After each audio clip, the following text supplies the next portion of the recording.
Muy buenas queridos amigos, bienvenidos a La Cuarentena, la Iglesia te oxigena, este espacio de la Fundación Ayuda a la Iglesia que Sufre. Hoy tenemos un invitado muy especial, un sacerdote que se gasta la vida en la selva de Colombia y que nos abre un panorama para una realidad de este país que para muchos de nuestros propios compatriotas y para nosotros mismos puede ser absolutamente desconocida. El padre Robinson León, canciller y ecónomo del Vicariato Apostólico de Mitú, misionero javeriano de Yarumal. Vamos a escuchar su entrevista que creo que nos puede resultar de gran inspiración. Veamos. Tenemos la alegría de contar con la presencia de un invitado muy especial, un sacerdote, un presbítero, el padre Robinson León, del Vicariato Apostólico de Mitú y ecónomo y canciller del Vicariato. Y bueno, pues ha tenido digamos, la generosidad de querer compartir un poco su experiencia con nosotros. Padre Robinson, bienvenido a La Cuarentena. Muchas gracias, muy amable. Un cordial saludo para todos. Estimado padre, antes de empezar un poquito a entrar en los asuntos como del vicariato, ¿quién es el padre Robinson León? ¿El padre de dónde viene y por qué está en Mitú? ¿Cómo es su historia? Bueno, muy bien. Mi nombre es Robinson Antonio León Álvarez. Yo soy del municipio de Amagá, Antioquia. Mm. Ingresé a la comunidad de los misioneros javerianos de Yarumal en el año 2002, donde recibí toda mi formación sacerdotal y misionera. Y por eso estoy acá en este territorio, en el Vicariato Apostólico de Mitú, ya que es un lugar encomendado a nuestra comunidad, los misioneros de Yarumal. Nosotros nos dedicamos al anuncio del Evangelio en estos lugares, principalmente donde es difícil el acceso, donde hay comunidades indígenas y también más allá de las fronteras, porque como comunidad hacemos presencia en 4 continentes. Tenemos misiones en Asia, en África, en Europa y en América Latina. Esa presencia misionera compartiendo el Evangelio y la vida con muchas personas. Entonces, acá particularmente por las condiciones de ser un contexto indígena, es muy propio para la vivencia de nuestro carisma. Llevamos ya bastante tiempo acá en el Baupés, 71 años, y continuamos haciendo presencia misionera, acompañando los procesos y vivencias de fe de todas estas comunidades. Aquí estamos trayendo el mensaje del Evangelio y compartiendo con ellos muchas experiencias, creciendo juntos. Aquí estamos en esta caminada de creyentes dirigidos siempre hacia Dios, buscando lo bueno, buscando que todas estas comunidades conozcan cada vez más a Jesús, se enamoren de Él y vivan de acuerdo a sus enseñanzas contenidas en el Evangelio. Estimado padre Robinson, ¿de dónde le viene el llamado a la misión? Porque desde luego que es un reto, es un desafío. Usted es de Amagá, de Antioquia, podría estar viviendo en una zona urbana, podría estar en Medellín, pero ha decidido irse a la selva, porque Mitú es la selva realmente, ¿verdad? O sea, es una realidad absolutamente, digamos, también concreta y difícil. ¿Qué le ha movido a usted a ir allí? Sí, efectivamente esta es una realidad de selva, es un contexto principalmente indígena y la realidad pues es bastante diferente a la que uno está acostumbrado. ¿De dónde viene la vocación misionera? Pues es un regalo de Dios como toda vocación. Entonces yo pienso que parte de los testimonios de personas que uno llegó a escuchar en algún momento de su vida, especialmente cuando hacía el discernimiento vocacional. Entonces, una serie de personas motivadas por la misión, particularmente pues un sacerdote también de Amagá, misionero de la Consolata, que trabajaba en África, iba por ahí unos cada 3 años a pueblos, celebraba la Eucaristía. Resultó bastante motivador para mí el testimonio de este sacerdote y la pasión con la que hablaba de esas comunidades que no han escuchado hablar de Jesús y a las que llegan los misioneros y comparten allí su existencia con ellos y les enseñan ese camino de bondad y de bien que nos propone Jesús. Entonces, esa motivación particularmente fue muy importante en mi vocación misionera. También hubo otra persona que me cultivó bastante vocacionalmente y me hablaba de los diferentes carismas que había dentro de la iglesia. Y en esa descripción de los carismas, cómo hay unos que se dedican a la educación, a la salud, a la atención social, a las parroquias, y también hay unos que se dedican a anunciar a Jesús donde no ha sido anunciado, donde no lo conocen, donde las condiciones son precarias. Y esa otra persona pues también me motivó bastante porque yo experimenté que Dios me llamaba a algo así, o sea, que la misión formaba parte de mi vocación. Yo quiero Entonces, a ahondar un partir poquito, sí. de No, esas dos termine, padre, experiencias, perdón, lo interrumpí, sí, sí. sí, a partir de esas dos experiencias y como la vivencia en la fe, entonces también la práctica sacramental, la escucha de la palabra, todo eso formó parte de mi motivación para buscar una comunidad misionera y formarme en ella y de esa manera estar acá prestando mi servicio como sacerdote en la selva del Baupés. Yo quizás le hago estas preguntas más como un cura de ciudad, quizás apoltronado y sentado aquí muy cómodamente en una casa cural urbana, que si necesito algo puedo llamar por teléfono y pedir un Rappi, pedir un domicilio, aún en tiempo de pandemia. Pero yo quisiera que usted, para los que nos oyen, porque yo alguna vez escuché, también usted me corregirá si tengo perspectivas equivocadas, pues claro, nada más el acceso a Mitú, creo que entiendo que es por avión. Y entonces, o puede ser también por río o como sea, pero no sé cuánto tiempo te gastas. Pero quiero decir, ir a estar en una zona, en un puesto de misión, significa, por ejemplo, internarte en la selva durante varios meses, llevar unos víveres, pero entonces los víveres generalmente son, por ejemplo, comer arroz o granos. Muy probablemente si estás en una zona cerca de los indígenas no tendrás verduras, tendrás una dieta que en ese sentido es dura, es precaria, unos enlatados, unas cosas que te aprovisionas. Además, no es que pueda salir de allí mucho porque imagínese cuánto cuesta contratar una avioneta para entrar y salir. Luego el agua, porque es que esa es la cosa real, ¿no? Aquí entras al baño, abres la llave y te sale la llave, pinchas el sanitario y se fue. Entonces, allí es otra cosa, el agua, las condiciones de salud. ¿Usted me podría explicar un poquito cómo es la vida diaria de un misionero? Y no hablemos del África, no hablemos del Asia, de nuestras selvas del Baupés en Colombia. ¿Cómo es esa vida cotidiana? ¿Cómo es su jornada? ¿Cómo es vivir al lado de los indígenas? ¿Cómo es adaptarse a esa cultura? Bueno, estoy haciendo muchas preguntas a la vez, pero es un poco el contexto y la experiencia vital que quizás usted la tiene muy como cosa de su vida diaria, pero para el que lo está viendo por aquí le puede resultar increíble esa manera de vivir. Claro que sí, bueno, muy buena la descripción de nuestra realidad. Es verdad, acá el acceso es solamente aéreo.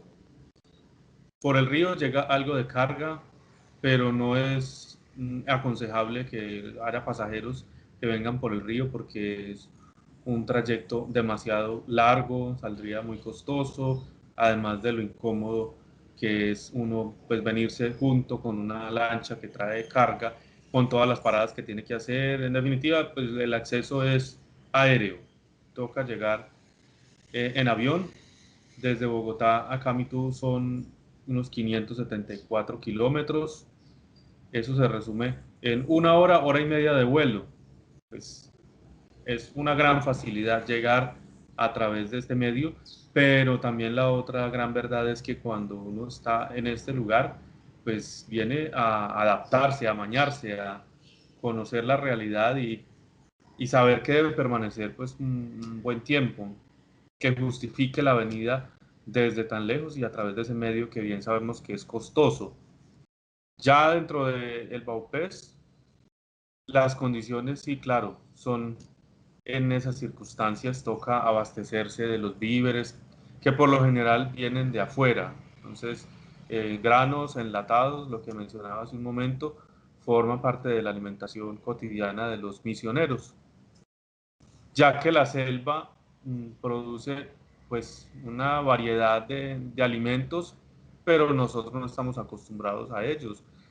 Son parte de la cultura indígena, o sea, los indígenas que llevan acá muchos años, milenios, pues ellos están adaptados a esa realidad, cultivan la yuca, que es uno de los productos que más da en este contexto de la selva, pero además las tierras no son muy fértiles, o sea, no producen lo que estamos acostumbrados a consumir nosotros afuera. El tema de las verduras es el mejor de los ejemplos, porque acá la verdura que se consume es porque viene de afuera, y bien sabemos lo perecedera que es la verdura, entonces no hay manera de garantizar pues que forme parte continua de la dieta de un misionero, más bien se empieza a reemplazar por algún consumo de productos de la región.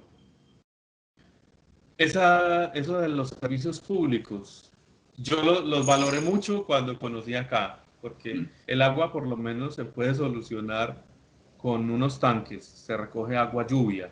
Entonces, esa es la norma general.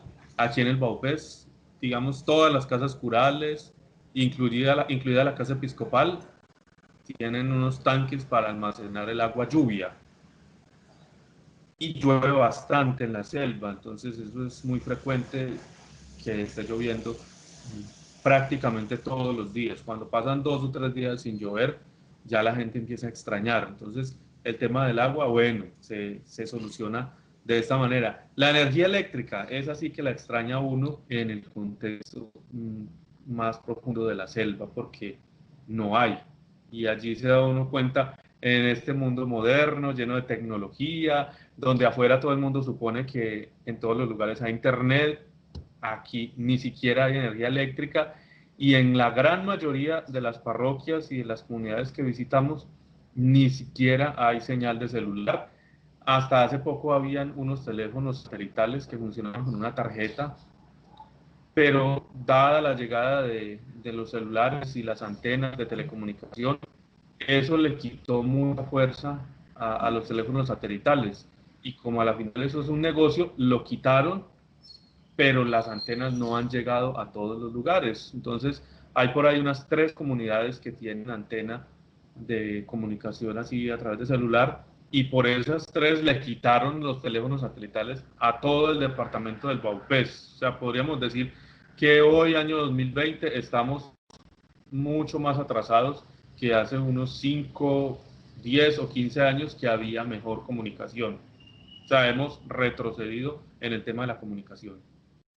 Yo valoré mucho lo de los servicios públicos. Yo decía, con razón, la gente se desvive por garantizar que en su casa haya servicios públicos y por pagarlos mes a mes. Es que es una cosa que facilita mucho la vida. Cuando uno no la tiene, es que se da cuenta de lo que dependemos de todas estas facilidades del mundo moderno. Cuando uno no tiene la posibilidad de almacenar el agüita, cuando se caen los estantes donde están los tanques, cuando deja de llover por 2 o 3 días, allí uno se da cuenta de lo importante que es tener estos servicios y disponer de ellos para el diario vivir, para lo cotidiano.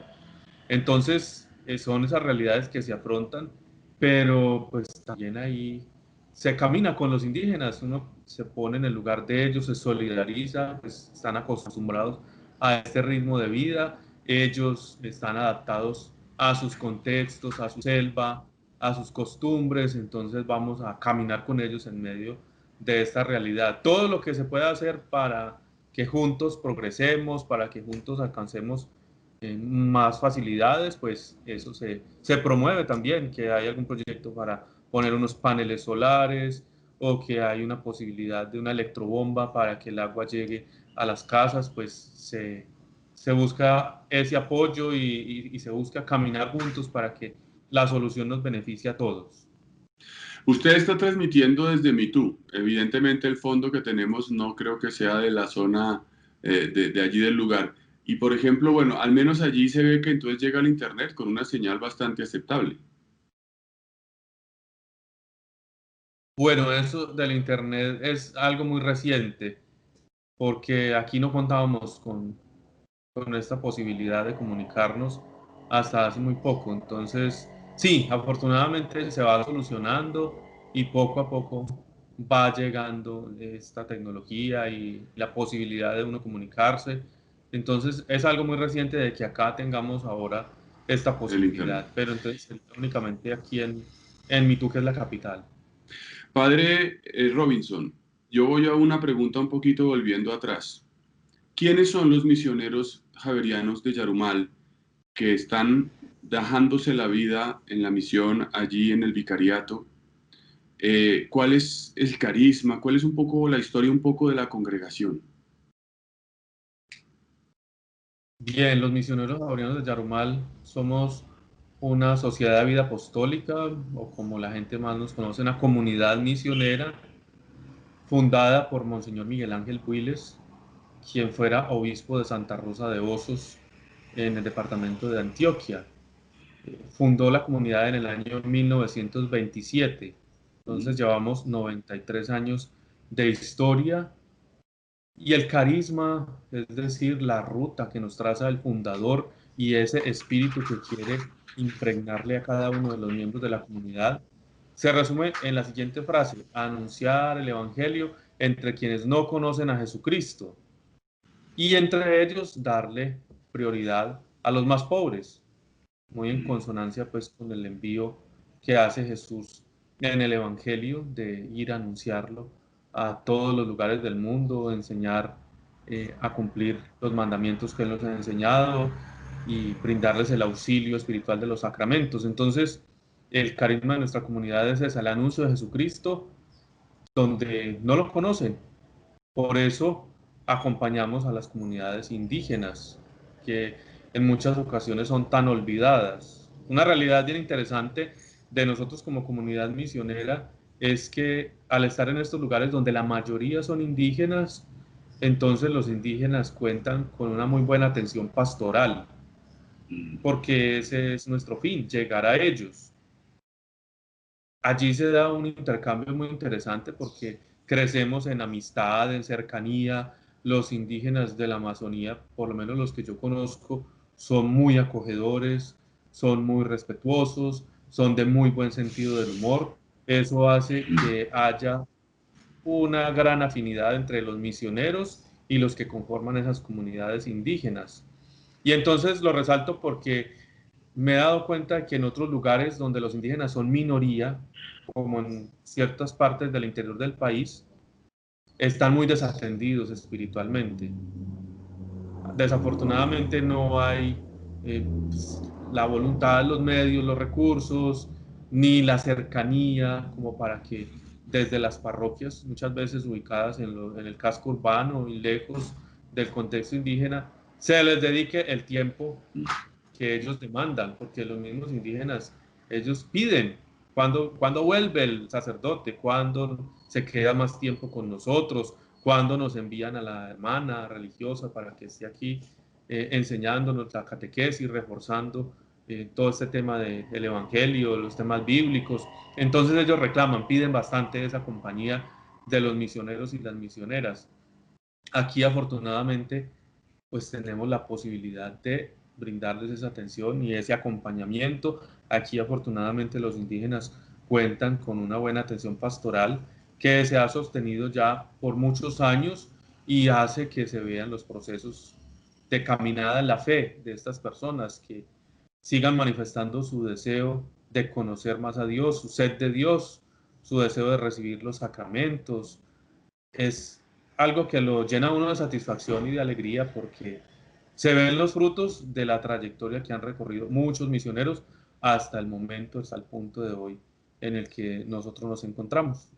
Algo muy Ahí, interesante también respecto a la comunidad es que se ha ido despertando las vocaciones nativas. Entonces, además de los misioneros que venimos de afuera, misioneros Yarumal, ha habido vocaciones indígenas. Entonces contamos en este momento con dos sacerdotes indígenas ejerciendo dentro del vicariato y dos jóvenes que están terminando la teología como parte del vicariato, o sea, para ordenarse sacerdotes y seguir trabajando acá en el vicariato. Entonces, Esa es también una de las rutas que nos traza el Evangelio, que fomentemos el liderazgo de los nuevos discípulos, así como hizo Jesús con los indígenas que están acá. Vamos contando en esa caminada vocacional, misionera, para que también ellos tomen parte en la tarea evangelizadora y para que ellos mismos sean testimonio hacia sus comunidades. ¿Cuántos sacerdotes atienden el vicariato en compañía de su vicario, de Monseñor Medardo, verdad? Eh, a quien le enviamos un saludo, por cierto. ¿Y cuántos sacerdotes están ustedes allí trabajando? Bueno, en este momento 17 sacerdotes en total, como lo menciona usted, eh, en obediencia a nuestro pastor, Monseñor Medardo de Jesús Henao del Río. De esos 17 sacerdotes, solamente 5 somos javerianos. Hay 12 sacerdotes diocesanos, entre ellos los 2 indígenas que mencionaba hace un momento, y 10 más que son del interior del país y se han vinculado al vicariato en la formación sacerdotal y se han ordenado para trabajar acá.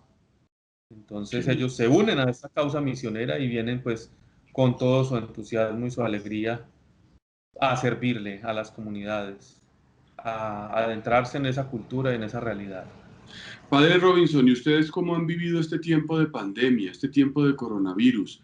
¿Usted cómo lo ha experimentado como sacerdote? ¿Qué ha aprendido de este periodo?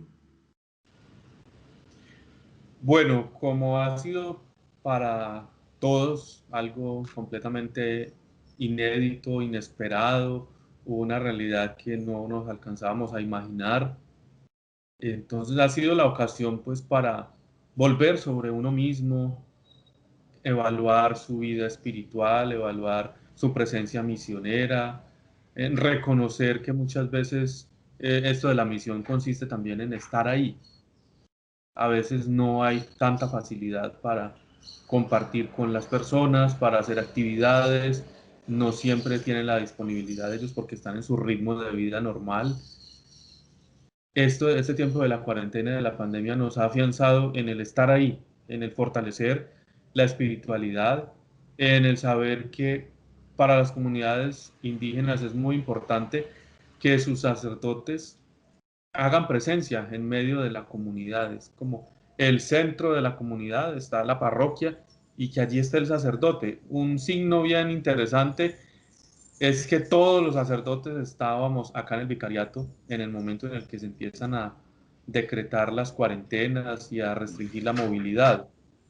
Todos estábamos en nuestras respectivas tareas y responsabilidades, cada uno en su parroquia, y aunque no se puede celebrar la Eucaristía, aunque están todo este tipo de restricciones con la gente, no se puede celebrar la Eucaristía con la gente, no se puede dar la catequesis, no se puede visitar en correrías las diferentes comunidades, seguimos siendo ese testimonio de oración, celebrar la Eucaristía por las intenciones de nuestra gente, hacerles saber que estamos ahí, que los acompañamos también en medio de esta situación difícil y estar del lado de los que sufren, de los que se han sentido afectados por esa situación, los indígenas que no pueden hacer intercambio de sus productos, no pueden venir a la capital para conseguir muchas cosas básicas que no forman parte de su entorno y que las tienen que adquirir desde afuera.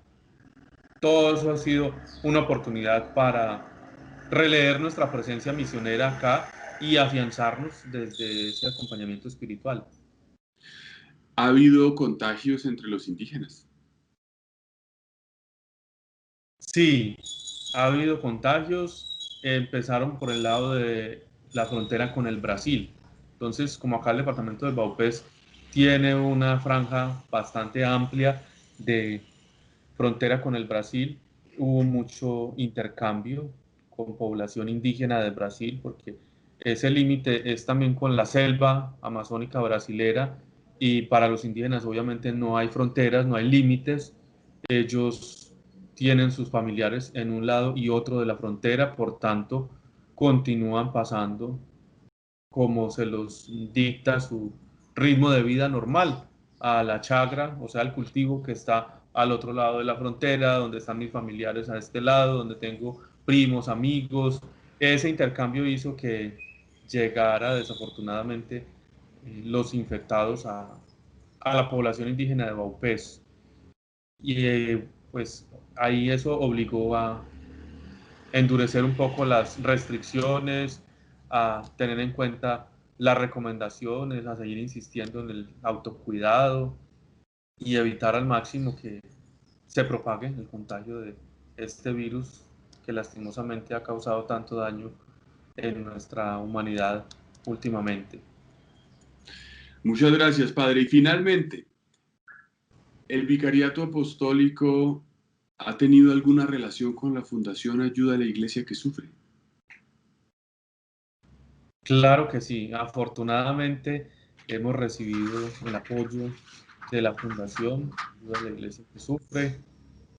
Desde que yo llegué acá, yo llegué en el año 2014 junto con Monseñor Medardo y entonces empezamos a presentar los proyectos y a recibir el apoyo de esta fundación, un apoyo pues valiosísimo porque representa un punto fundamental dentro de nuestra tarea evangelizadora. En medio de ese contexto que venimos describiendo, obviamente no hay mayor intercambio comercial por parte de los indígenas, los ingresos son muy limitados, entonces las parroquias acá no reciben ni siquiera la mínima parte de lo que puede recibir una parroquia en el interior del país o en las grandes ciudades.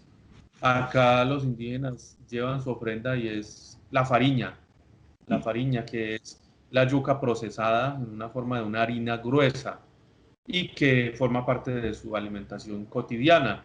Entonces ellos tienen muy marcado el sentido de la reciprocidad. Cuando recibo algo, yo también debo dar algo. Por eso ellos llevan la ofrendita, la fariña o yuca o plátanos o piña. Es decir, se trata de una ofrenda en especie que la recibimos con mucha alegría, con mucho sentido de gratitud. Muchas veces, pues, gran parte de los misioneros se acostumbran a consumir de toda clase de estos alimentos que son propios de la selva y entonces son bendiciones de Dios, evidentemente.